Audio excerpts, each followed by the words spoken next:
Life has a funny way of throwing surprises at you. I'm Hannah, a 25-year-old woman who learned this lesson in the most unexpected place, a bustling coffee shop on a busy Tuesday morning. That day, my life took a turn when I crossed paths with Chris, a man who seemed to step right out of a story of everyday heroism. The coffee shop was my sanctuary, a place away from the high expectations of my wealthy family. I sat at my usual corner table, sipping a latte and scrolling through my phone, when I heard snickers behind me. It was the Johnson twins, notorious bullies from my college days. "Look who's here, all alone. Daddy's little girl," sneered Mark, the taller of the two. I tried to ignore them, focusing on my phone, but they weren't done. "I bet that purse costs more than our rent," added Matt, his voice dripping with mockery. Feeling my cheeks burn, I muttered under my breath, "Just leave me alone." That's when Chris, who until that moment was just another customer, stepped in. He was tall, with a rugged look and a confident stance. "Guys, cut it out. She's not bothering you," Chris said, his voice calm but authoritative. Mark laughed mawkishly. "And who are you, her knight in shining armor?" Chris didn't flinch. "Just a guy who hates bullies. Why don't you pick on someone who fights back?" The twins looked taken aback. Matt retorted, "We're just having a bit of fun, man. No need to get worked up." Chris's gaze was unwavering. "It's not fun if she's not laughing. How about showing some respect?" The tension was thick. The twins exchanged a glance, shrugged, and walked away, muttering insults under their breath. Chris turned to me, his face softening. "Sorry about that. Some people just can't grow up. You okay?" he asked, a genuine concern in his eyes. I was still processing the swift change in events. "Yeah, I'm fine. Thanks for stepping in. That was really brave of you." Chris just smiled and shrugged it off. "I'm Chris, by the way. Couldn't just stand by and watch." "I'm Hannah. You really didn't have to do that, but I'm grateful." We ended up talking more. Chris was funny, with a no-nonsense attitude and a surprisingly warm smile. He told me about his job at a local mechanic shop and his passion for fixing up old cars. It was refreshing to talk to someone so grounded and real. As our conversation flowed, I realized how easy it was to talk to him. He listened intently, laughed at my jokes, and shared stories of his own. He had this effortless charm about him that was hard to ignore. When it was time to leave, I found myself wishing the conversation didn't have to end. Chris walked me to the door, and we exchanged numbers. As I walked away, I couldn't help but feel a sense of excitement. Meeting Chris felt like the beginning of something new and unexpected.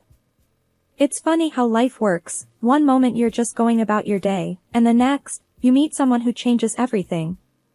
That day in the coffee shop, I met Chris, and little did I know, my life was about to change in ways I couldn't have imagined. Meeting Chris, who had bravely stood up for me at a coffee shop, had quickly turned my life into a whirlwind romance. First came the visit to Chris's parents, Mr. and Mrs. Johnson, in their cozy suburban home. Mrs. Johnson, a petite woman with a big heart, greeted us with open arms. "Chris. And this must be Hannah. We've heard so much about you." I felt a warmth in her embrace. "It's really nice to meet you, Mrs. Johnson," I said, smiling. "Oh, please, call me Linda," she insisted, leading us into a living room that felt lived in and welcoming. Mr. Johnson, a tall man with a firm handshake, joined us. "Welcome, Hannah. We're glad Chris found someone special." The conversation over dinner was heartfelt.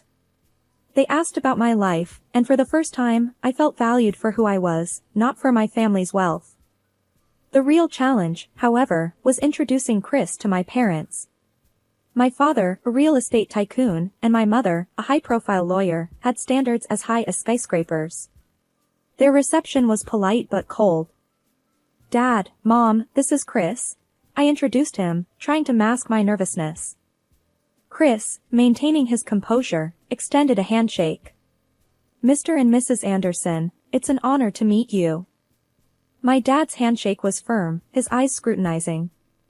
Chris, I hear you work at a mechanic shop. Tell me, how do you plan to provide for my daughter? Chris didn't miss a beat.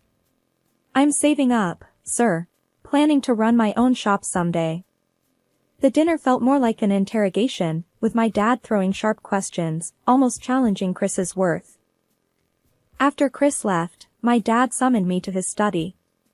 Hannah, that boy isn't right for you, he said, his voice stern. He slid a folder across his desk towards me. I've done some digging. You need to see this. Furious, I pushed the folder back without opening it. I can't believe you'd stoop this low. I trust Chris. Hannah, don't be a fool, he retorted, his voice rising. This isn't just a game. It's your future. I grabbed the folder, tore it in half, and stormed out, leaving the pieces on the floor. I was fuming. How dare he pry into Chris's life and judge him without knowing him? That night, I lay in bed, my mind racing. Part of me wondered if I was too quick to dismiss my father's concerns, but my heart was steadfast. Chris was the man I loved, and no background check was going to change that. As our wedding day approached, I found myself caught in a whirlwind of requests from Chris and his parents. It all started one evening at Chris's house, a few months before the wedding. Hannah, we were thinking, Chris started, a hint of hesitation in his voice. Since you, well, you know, have the means, could you maybe cover the wedding expenses? His parents, Linda and Mr. Johnson, nodded in agreement, their eyes hopeful yet a bit too eager. I was taken aback but masked my surprise with a smile. Sure, I can do that. It's our special day, after all. As the weeks passed, their requests grew. We were at a high-end boutique, selecting wedding attire when Linda pointed at an extravagant dress. Oh, Hannah, this is beautiful, but it's so pricey. I caught the hint. Don't worry, Linda. If you like it, it's yours. Mr. Johnson chimed in, eyeing a suit. Well, if we're all dressing up, might as well go all out, right? I laughed, a bit nervously, and nodded. Of course, Mr. Johnson. Their gratitude was short-lived and soon turned into expectation. Every meeting brought a new request. Hannah, dear, could we add this to the menu? Or, how about a bigger flower arrangement? I found myself agreeing each time, partly because I was in love and partly because I didn't want to disappoint them. But deep down, I felt a twinge of resentment at their growing entitlement.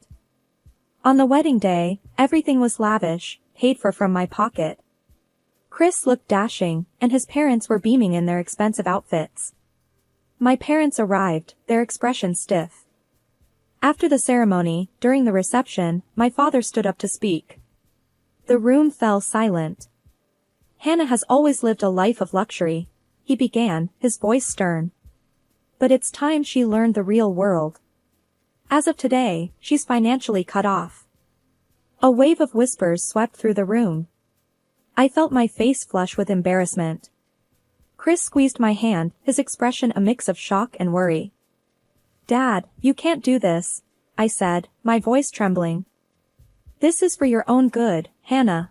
You need to learn to fend for yourself, he replied, unyielding. The rest of the evening felt surreal. Chris and his parents were unusually quiet. As we left, Chris pulled me aside. Hannah, what are we going to do? I forced a smile. We'll manage, Chris. We have each other. But as we drove away, a sinking feeling settled in my stomach. My father's words echoed in my ears, and I couldn't shake off the feeling that my once blissful relationship was about to face its toughest test yet. The honeymoon period didn't last long after the wedding. I quickly realized that my marriage to Chris was going to be nothing like I had imagined. The shift was abrupt and jarring. We moved into Chris's parents' house temporarily, or so I thought. The first morning, I came down to breakfast and was met with cold stares from Linda and Mr. Johnson. The air was thick with tension. Morning, I said, trying to sound cheerful. Linda didn't look up from her coffee. You should start looking for a job, Hannah. We can't afford to feed an extra mouth here. I was taken aback. Oh, I thought. I mean, Chris and I talked about me finding something, but I didn't expect. Mr. Johnson cut in, his tone harsh. Well, your father cut you off, right? Time to pull your weight. I looked at Chris, hoping for some support, but he just stared at his plate. The loving, caring man I married seemed to have vanished. The following days were worse. Chris had turned cold and distant. One evening, as we were clearing the dinner table, he said, "You need to start contributing, Hannah. It's not fair to my parents." I felt a lump in my throat.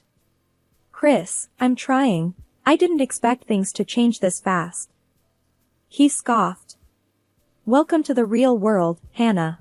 You can't always rely on Daddy's money." His words stung. I retreated to our room, feeling alone and betrayed.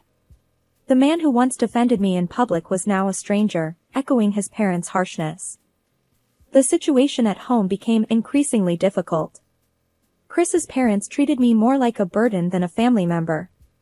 One afternoon, Mr. Johnson cornered me in the living room. "Hannah, you need to fix things with your father." "We need that money," he demanded, his eyes cold and calculating.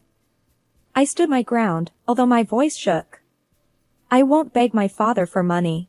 I thought you welcomed me as family, not for my father's wealth." He laughed bitterly. "Family? No, we thought you were our ticket to an easy life. But you're just a spoiled brat with no sense of reality." I couldn't believe what I was hearing. The loving family facade had fallen away, revealing their true motives. I was a means to an end, nothing more. That night, I lay in bed, unable to sleep. The walls of the room felt like they were closing in on me. I was trapped in a house with people who saw me as nothing more than a cash cow, and the man I loved had turned into someone I didn't recognize. I missed my old life, but I was determined not to run back to my father. I had to figure this out on my own.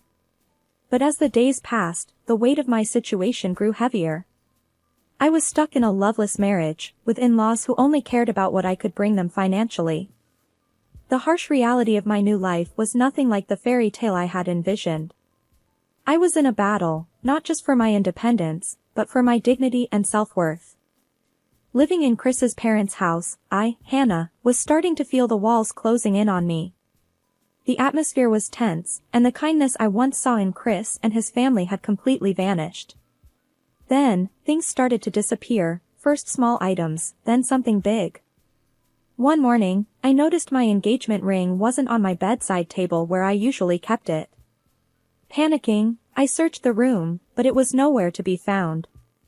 "Chris, have you seen my ring?" I asked, trying to keep the worry out of my voice. He shrugged, not even looking up from his phone. "Maybe you misplaced it. It'll turn up." But it didn't. A few days later, I confronted Linda about it. "Linda, my engagement ring is missing. It's really important to me." Her response was cold, devoid of the warmth I once knew. "Maybe you should be more careful with your things, Hannah." I couldn't believe her indifference. That ring was the last symbol of the love Chris and I shared, or so I thought. Then, more items started disappearing, a pair of earrings here, a designer handbag there. It was like pieces of my old life were being erased, one item at a time. One evening, I caught Linda rummaging through my closet. "What are you doing?" I demanded, my voice shaking with anger. Linda turned, a pair of my shoes in her hand. "We need money, Hannah. These things are just sitting here." I was shocked. "You're selling my things? How could you?" Chris walked in, overhearing the confrontation. "Hannah, we're struggling here. You can't just expect to live off us." I stared at him, disbelief and hurt welling up inside me. "So, you're okay with this? With your parents selling my belongings?" He avoided my gaze. "We have to get by somehow." I felt betrayed and alone. The people I once called family were now treating me like an ATM, disposing of my possessions without a second thought.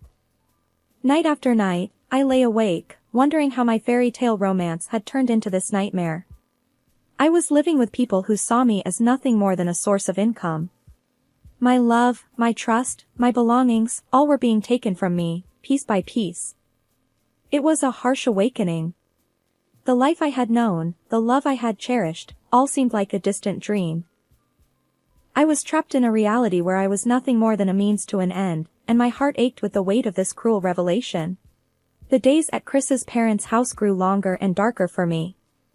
I was struggling to grasp the reality of my situation. I felt isolated, with my belongings disappearing and the family I married into showing their true colors. But nothing prepared me for the chilling discovery I was about to make.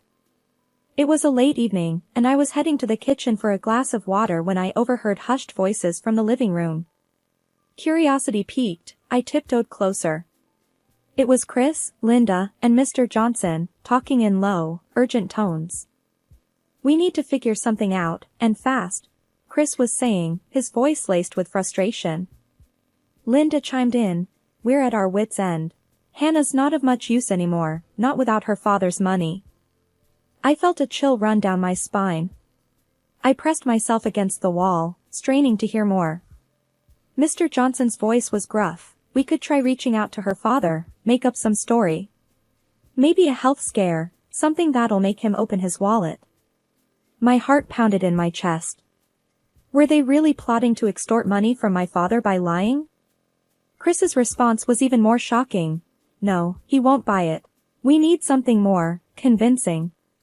Maybe if something were to happen to Hannah, an accident, he'd be more inclined to help." I couldn't believe what I was hearing. My husband, the man I loved, was suggesting putting me in harm's way to get money. Linda's voice was cold. "That might work. Her father would have to pay up then." I felt sick to my stomach. Trembling, I backed away from the door, my mind racing.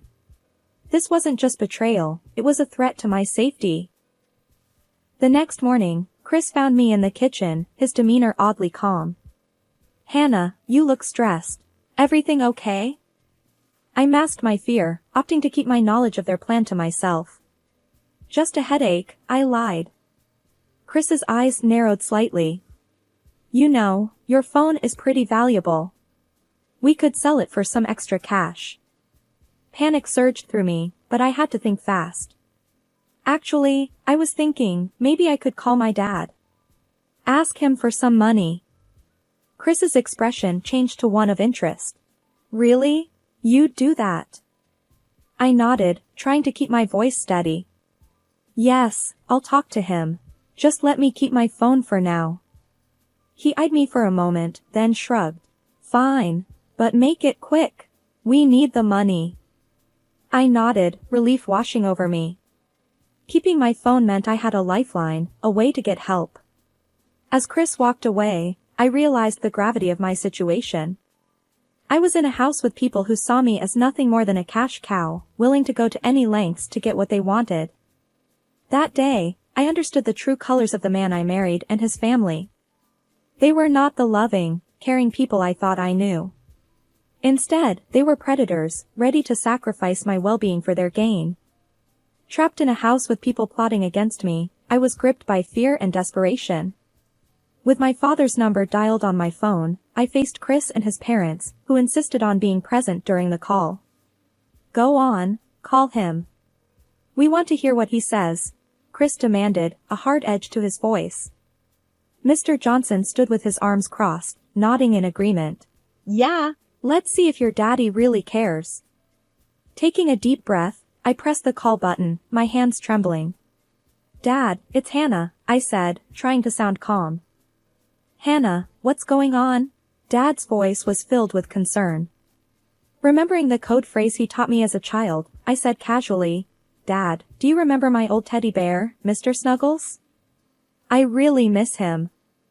There was a brief silence on the other end. "Yes, I remember.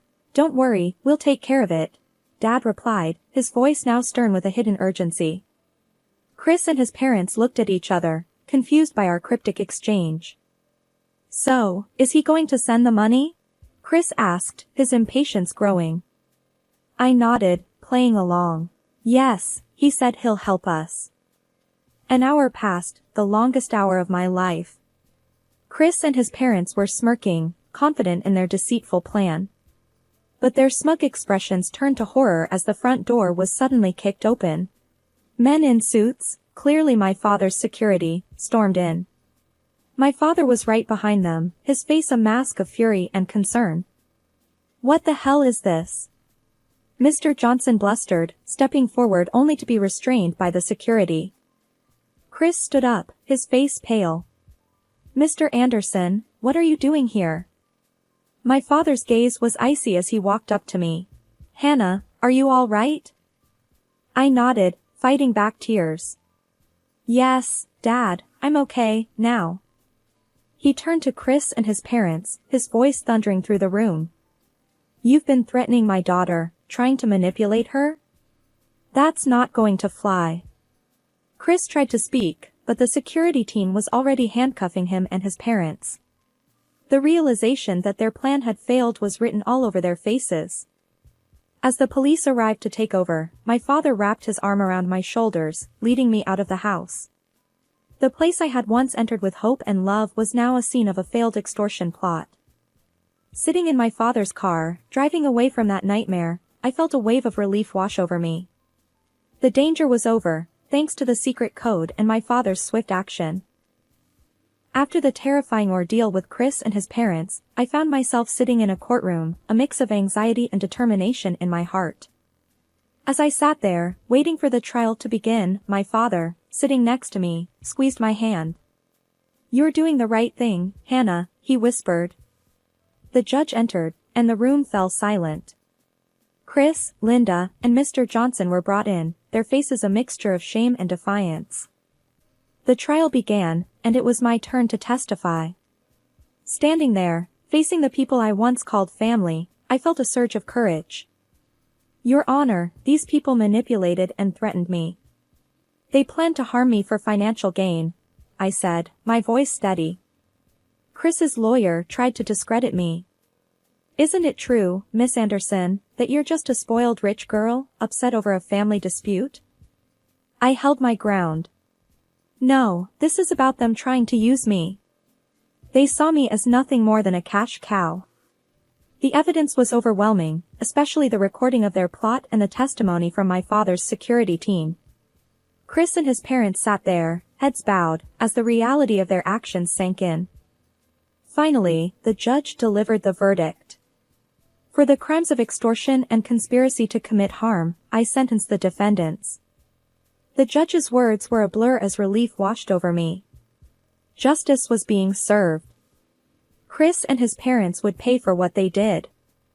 After the trial, my father and I walked out of the courthouse. "I'm sorry, Dad, for not listening to you," I said, tears in my eyes. He hugged me. "It's okay, Hannah. You thought you were in love. We all make mistakes." As we walked, I realized this was more than just a trial.